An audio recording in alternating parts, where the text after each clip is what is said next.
Ladies and gentlemen, with Jesus joy, let's join Ijeoma Okeagu as she shares her heart on her COZA experience.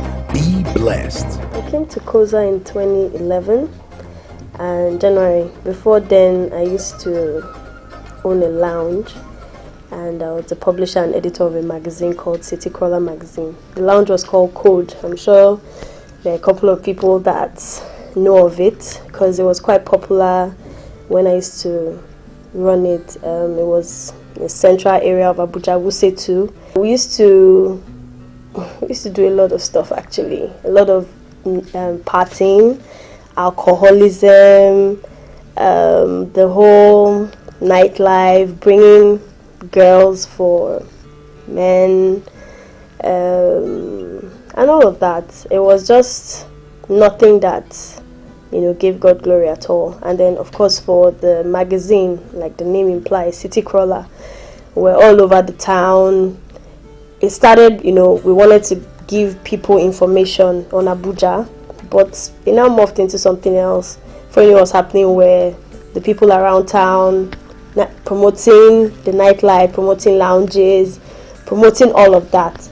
It was in the middle of all of this, drama and all of that one of those times I was receiving death threats. Everybody thought that I was having the time of my life, having a blast. I was invited to all the events in Abuja. I was, doing pretty well. Money was being made because that's actually, the business was making money and all that. But I actually went through a period of depression. I was in deep darkness, and I wasn't happy. I was surrounded by people, but I was not. I just knew that something was just wrong, So when the threats started that day, and a friend of mine called me from. He was always harassing me on Twitter, sending me Bible passages, always harassing me, and I used to be so irritated. Like, who is this? But eventually, he called me and said he wanted to give me gospel songs, and I was like, you don't even know what's happening to me right now. I'm being threatened. He said, just take this Bible passage. I didn't have a Bible, so I googled it and I read it, and I just said, God, please just help me. Just take this away. And from that minute, miraculously, the call stopped. I had peace. I was able to drive around, move around, do everything I was supposed to do. So I called him back and I said, please, what church do you attend? Please, I need to go to that church. And he said, COZA. And I said, okay, no problem. Where is it? He said, this day done. What time are the services? He told me. So I came for the first Sunday service of the year 2011. And I think 12 Days of Glory was on. So they invited people for 12 Days of Glory. Everybody was so excited about it. Young people, nobody was judging anybody. Everybody was just free. And I just loved the way the place was, the music, the way Pastor Biodu spoke. I just related to him. So I decided to come for one of the days of 12 Days of Glory. And he just kept preaching. I think it was the day he preached. And he was just talking about how our competition is not other churches. Our competitions are this and that, and lounges and basements and this, and I just felt so like, this man is talking to me, But and then I wasn't consistent for like a month, but my spirit just kept dragging me back to COZA, So I went back again, and I kept going back.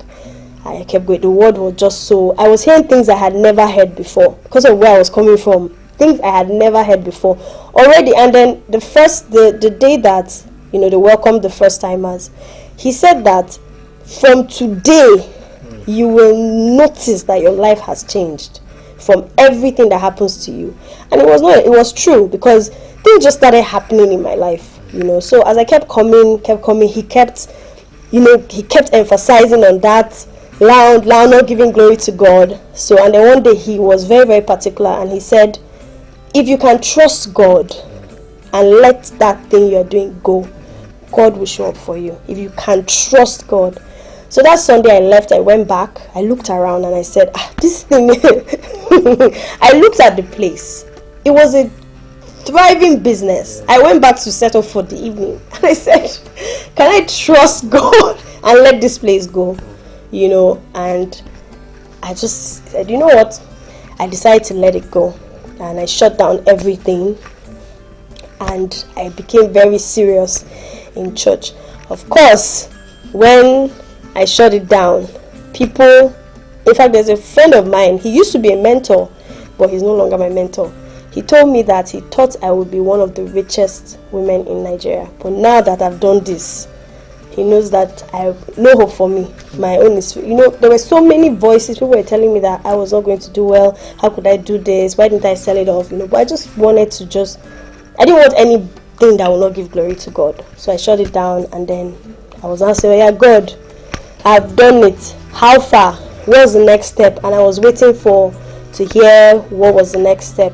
I was asking, should I get a job? Should I do business? When the word came for that seed, and I sowed that seed, in faith, and it was all I had. And 3 weeks later, I got admission into it. When I say prestigious business school, like it's top notch in Nigeria, and the scholarship was worth about 750,000 naira. And I did the 3 months. At the end of it all, I started business afresh. And when I started business afresh, I went through it, and the honors that I did not get when I was doing the lounge, when I had the magazine, started coming to me.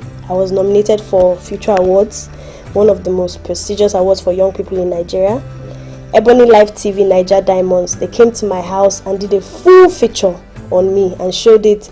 Yeah, they're still showing it till now, And BBC, the Sun newspaper. I sit down in my house and people just call me and say, oh, we hear that you're doing this, we hear that you're doing that. Can we come and meet you? Can we come and interview you? And then anytime I come to church and pastor gives a word, I don't just take it and say, oh, this is a spiritual word. I take it and it has practical application in my life. Like, for instance, if it, like order, I will never forget that message. I went back and I said, where am I not orderly in my life, in my business, in my relationship? And I applied it practically, and things changed. So I do that. If he says, oh, there's this book, he'll just mention it. Oh, there's this book, I'll write it down. I'll go and look for the book and I'll read the book, like that. But most of the time when he says, come out, plant a seed, an idea will come forth. It always happens to me. I get a new idea that week that I apply to my business, and it takes it to the next level and everything. So it's just been a wonderful experience in COZA. My life has changed since I came to COZA. When I look at my life before now, I can honestly say that there has been a tremendous change. And when people see me even, they are amazed at what has happened to me. I just want to encourage you that if you trust God with everything that you have and everything that you are, and you stay connected to this house, that your life will change. You will testify.